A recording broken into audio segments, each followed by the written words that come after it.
नमस्कार, स्वागत है आपका हमारे अपने YouTube चैनल शानो पत्रकार में। मध्य प्रदेश में नवंबर दिसंबर में चुनाव होने वाले हैं। चुनावों की तारीखों का ऐलान हो चुका है और हम आपको आए दिन मध्य प्रदेश की राजनीति से रूबरू करवाते रहते हैं। आज भी हम आपको मध्य प्रदेश की राजनीति के बारे में कुछ ऐसी बातें बताने वाले हैं जिनको सुनकर आप थोड़ा सा हिचकिचाएंगे, थोड़ा सा आश्चर्य में पड़ जाएंगे। अगले महीने होने वाले विधानसभा चुनावों के मद्देनजर भाजपा के केंद्रीय नेतृत्व ने चौथी सूची की भी तैयारी कर ली है। पहली और दूसरी सूची लाकर भाजपा ने चौंकाया था। हो सकता है चौथी सूची में भी भाजपा चौंकाएगी। इसके लिए बची हुई हारी सीटों के साथ विधायक और मंत्रियों के नामों पर विचार हो सकता है। सूत्रों के मुताबिक 5 से 7 मंत्री ऐसे हैं जिनका या तो नाम नहीं सर्वे में आया है या फिर उनका नाम कट सकता है। वहीं 7 ऐसे कैबिनेट मंत्री के साथ मंत्री भी शामिल है जो कि सर्वे में पिछड़े हुए हैं।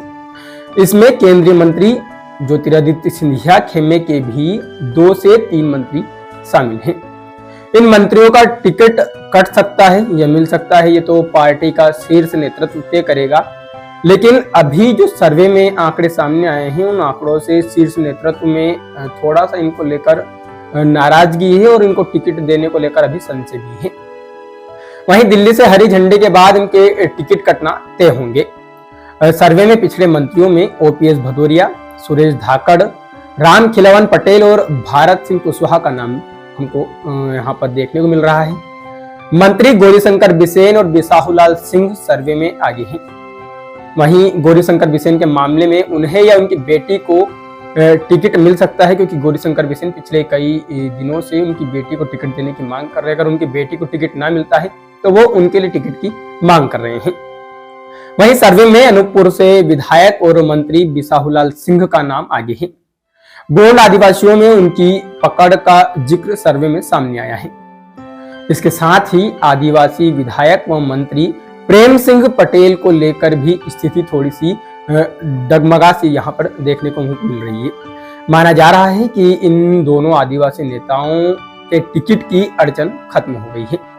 सर्वे की कसौटी पर बृजेंद्र सिंह यादव के साथ 3 बड़े कैबिनेट मंत्रियों के नाम हैं, लेकिन पार्टी ने तय किया है कि उन्हें टिकट भी दिया जा सकता है।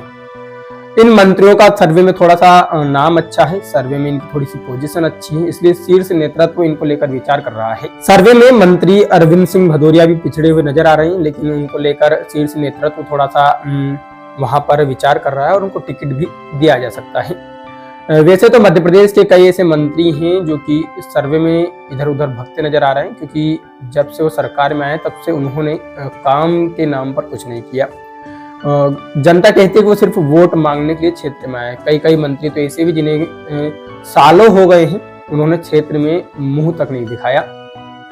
चौथी सूची इसी हफ्ते आने वाली है।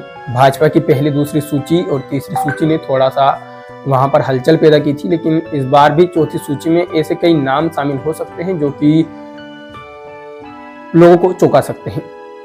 पार्टी की चौथी सूची इसी हफ्ते आने की संभावना है। तमाम स्तरों पर बातचीत हो गई है। केंद्रीय चुनाव समिति की बैठक जल्द ही हो सकती है। बता दें कि कैबिनेट में मुख्यमंत्री के साथ 33 मंत्री हैं। इसमें से यशोधरा पहले ही चुनाव न लड़ने की घोषणा कर चुकी है, यानी 32 मंत्रियों में से 20 से 25% टिकट कटने की संभावना बन गई है। इनका टिकट कटने का एक प्रमुख कारण है कि इन्होंने क्षेत्र में काम नहीं करवाया।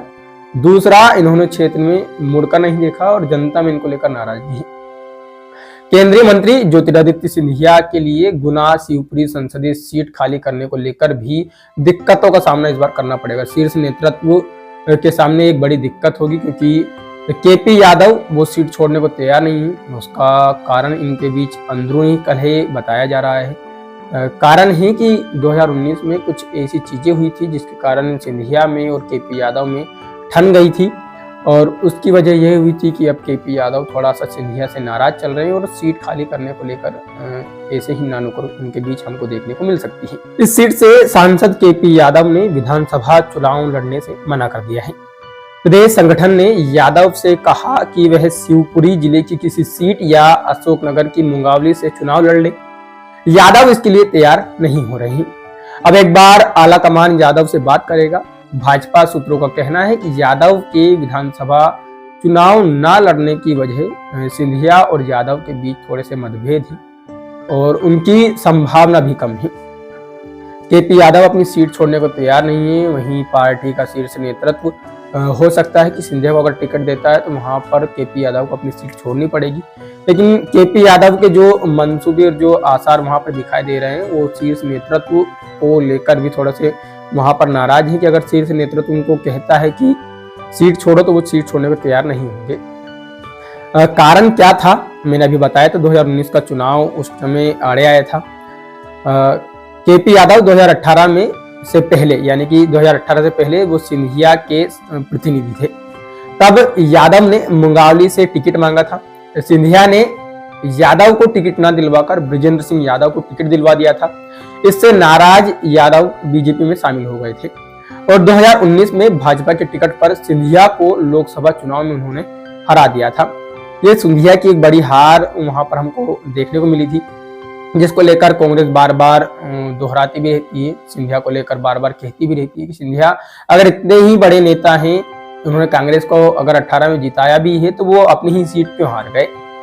वहीं ग्वालियर चंबल अंचल में भारतीय जनता पार्टी के लिए चुनाव सिर्फ मतदाता को रिझाने तक सीमित नहीं रहेगा, बल्कि अपनी ही पार्टी में बगावत को रोक पाना उससे भी ज्यादा चुनौतीपूर्ण होने वाला है। टिकट वितरित हो चुके हैं, टिकट वितरण हो रहा है, पार्टी इसको लेकर मंथन कर रही है, लगातार बैठकें जारी हैं, शीर्ष नेतृत्व लगातार इसको लेकर बात कर रहा है। लेकिन कुछ पुराने नेता हैं, कुछ नए नेता हैं और कुछ जो कांग्रेस से बीजेपी में आए हैं उनको लेकर अभी थोड़ी सी अनबन देखने को मिल रही है। जैसे कि कांग्रेस कहती है कि भाजपा 3 गुट में बच चुकी है, शिवराज भाजपा, महाराज भाजपा और नाराज भाजपा। तो ये तीनों गुट मिलकर अब भाजपा को इस बार हराने में अपनी अहम भूमिका निभा सकते हैं।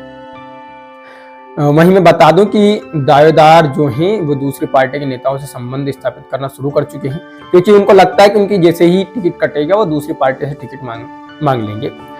हालांकि ग्वालियर चंबल अंचल में बगावत के आसार देखते हुए प्रदेश के चुनाव की कमान संभाल रहे केंद्रीय गृह मंत्री अमित शाह ने प्रदेश कार्य समिति की बैठक में नेताओं को एकजुट होकर पार्टी के लिए काम करने की नसीहत दी थी।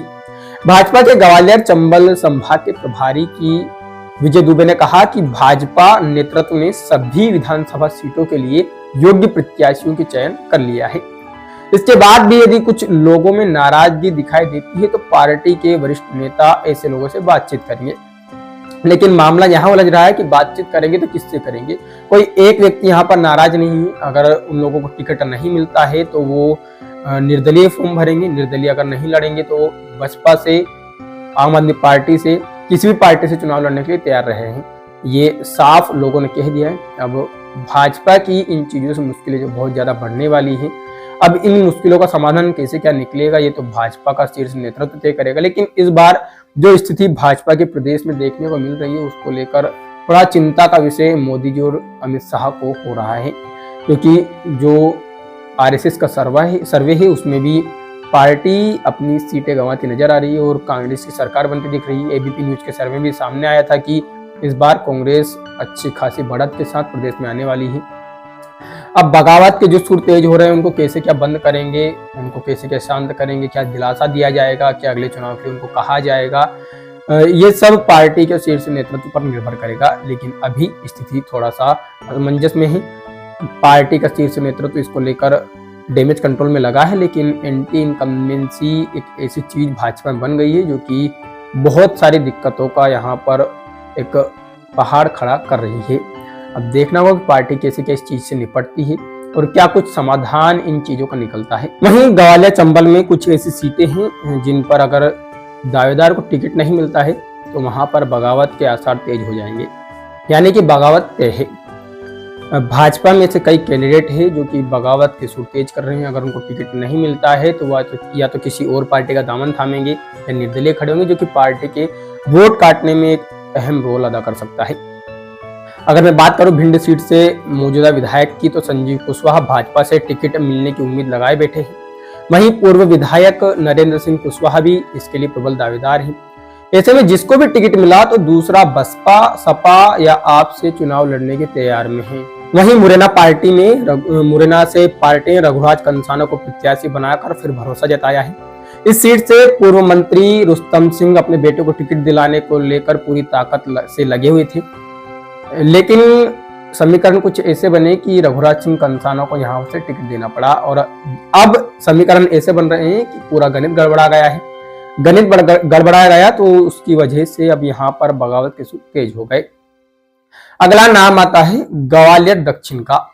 यहाँ से दावेदार पूर्व मंत्री नारायण सिंह कुशवाहा है, लेकिन अनूप मिश्रा भी शुरुआत में यहाँ से दावेदारी ठोक चुके हैं। इसके अलावा और भी लोग हैं जो कि दावेदारी ठोक रहे हैं, जिनमें पूर्व महापौर समीक्षा गुप्ता भी यहाँ से दावेदारी कर रही हैं। अब देखना यह होगा कि यहाँ पर कैसे क्या डैमेज कंट्रोल किया जाएगा, कैसे क्या यहाँ की स्थिति को संभाला जाएगा और क्या कुछ वहां पर पार्टी का शीर्ष नेतृत्व कदम उठाएगा। वहीं मैं बता दूं कि पिछली बार समीक्षा गुप्ता को टिकट दिया गया था और वे टिकट माफ कीजिए, पिछली बार समीक्षा गुप्ता को टिकट नहीं दिया गया था, तो इस वजह से वो निर्दलीय खड़ी हुई थी और यह सीट उन्हीं की वजह से भाजपा के हाथ से निकल गई थी।